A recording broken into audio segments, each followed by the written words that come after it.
Across a quote by Mark Cuban recently, who's a world famous entrepreneur. He's been on sort of Shark Tank, which is like the American version of Dragon's Den, essentially, if you want to think of it that way.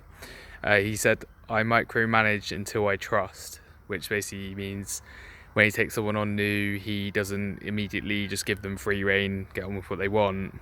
So he does micromanage until he feels he's at a point where he can trust them. I thought it's an interesting sort of contradiction to what the general narrative is, especially if you spend any time on LinkedIn and reading sort of influencer posts and things like that on recruitment.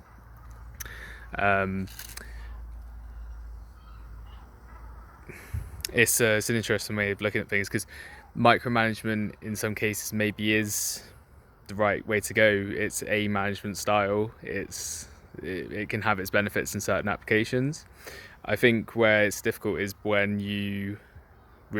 when the manager sort of refuses to let go, or refuses to sort of gradually release the reins on a new employee or someone new to post.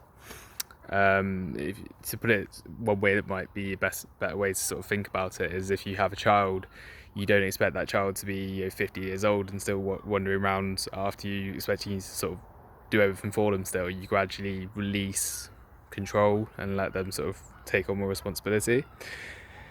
Not that you should see your employees as children. They're grown adults, and you hire them for their capabilities to do what they can do. And in many cases, you hire them because they're specialists, because they're better at you than doing something. So it's for you to employ them to do what they're best at on your behalf. You can't be the best at everything in the world. So anyway, it goes against a lot of the narrative of what we're told, and there's a lot of quotes about micromanagement that sort of contradicts the idea of it being a good thing. But for me, is I'm sort of, until sort of recently, probably when I saw that quote, really, I've always been sort of dead set against micromanagement. I always thought it was like a really bad thing. But I think it's an interesting point that it can, in some circumstances, be necessary and be the correct thing to do. I think the important thing is, rather than going on LinkedIn and ranting about micromanagers and not being trusted and all this sort of thing, it's important to be absolutely sure first that you are competent and you're comfortable with that, but also more importantly that you're communicating your competence to those around you and to your line manager and to your management structure.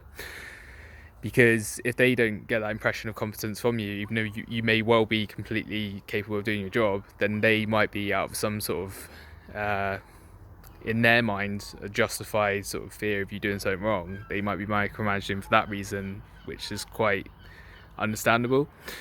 The sort of micromanagement that we should be demonizing is when someone refuses to let go of control and has to, and causes sort of stress and undue pressure on their staff because of the restrictions they place on them because of an irrational fear. So that should be distinguished from a rational micromanagement, a rational sort of use of that as a technique to gradually relinquish control and develop staff. Yeah, I thought it was an interesting point. Hopefully you're not having too many issues with micromanagement, but it does seem to be a very prevalent cause of unnecessary stress, of high employee turnover, and of sickness as a result of stress as well. But of a lot of inefficiency as well, duplication of efforts, sort of an ineffectiveness of management.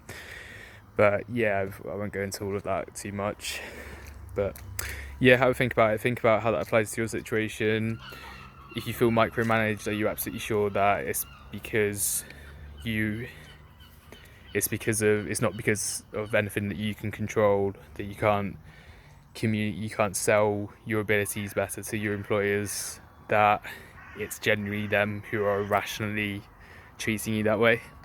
I think it's an important distinction to make and to get really clear on before you take any further action or before you go on LinkedIn and rant about it, basically. Thanks everyone.